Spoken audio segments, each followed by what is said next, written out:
Bismillahirrahmanirrahim. Assalamualaikum warahmatullahi wabarakatuh. Allahumma sholli ala Sayyidina Muhammad wa ala ali Sayyidina Muhammad. Sahabat muslim yang dirahmati Allah, Al-Quran merupakan sumber hukum utama sebelum hadis. Al-Quran diturunkan untuk menyempurnakan agama Islam melalui Nabi Muhammad SAW. Oleh karena itu, memuliakan dengan membacanya dan mengamalkannya dalam kehidupan sehari-hari merupakan keharusan bagi umat Islam. Dalam membaca Al-Quran terdapat beberapa larangan yang harus diperhatikan, sehingga ibadah membaca Al-Quran menjadi semakin sempurna. Lalu apa sajakah adab dalam membaca Al-Quran? Yang pertama, tidak boleh riya ketika membaca Al-Quran. Pada saat ini riya mudah sekali terjadi, karena segala laku seseorang dari mereka bangun tidur sampai tidur kembali, kebanyakan tidak pernah terlepas dari media sosial.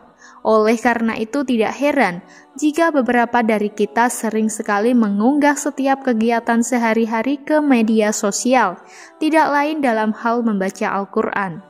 Jika dalam diri sudah tertanam sifat riya dan ingin dianggap paling saleh, maka sebaiknya kita segera menghilangkannya dan memperbaharui niat untuk membaca Al-Quran hanyalah untuk mengharap ridho dan pahala dari Allah Subhanahu wa Ta'ala. Karena perbuatan yang diiringi dengan sifat riya hanya akan menjadi sia-sia. Yang kedua, jangan jadikan Al-Quran sebagai perantara untuk mencapai dunia. Jangan jadikan Al-Quran sebagai perantara untuk mencapai tujuan dunia, seperti harta dan juga tahta. Al-Quran diturunkan untuk menjadi pedoman bagi umat Islam untuk menuju hidup yang diridhoi oleh Allah dan Rasul-Nya. Yang ketiga, jangan makan dari Al-Quran.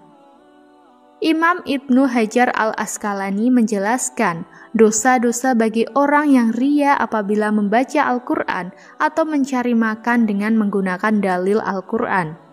Al-Quran merupakan kalam Allah, sehingga siapapun yang membaca dan mengamalkannya harus karena Allah Subhanahu wa Ta'ala, bukan mengharap pujian dan sebagainya. Yang keempat, jangan meninggalkan Al-Quran.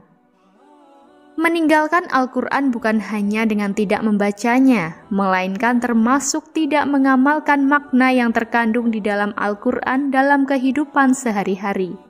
Jika kita jauh dari Al-Quran, maka tidak langsung kita telah jauh dari Allah Subhanahu wa Ta'ala. Kemudian yang kelima, jangan berlebihan dalam Al-Quran.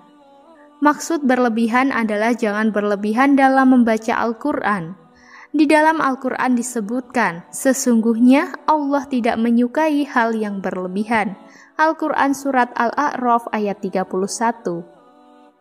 Salah satunya misal terdapat beberapa orang yang menghabiskan waktunya hanya untuk membaca Al-Quran sehingga melupakan kewajiban yang lainnya.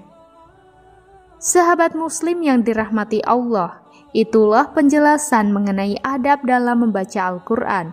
Semoga kita termasuk hamba yang selalu istiqomah dalam membaca dan mengamalkan kandungan atau makna dalam Al-Quran. Wassalamualaikum warahmatullahi wabarakatuh.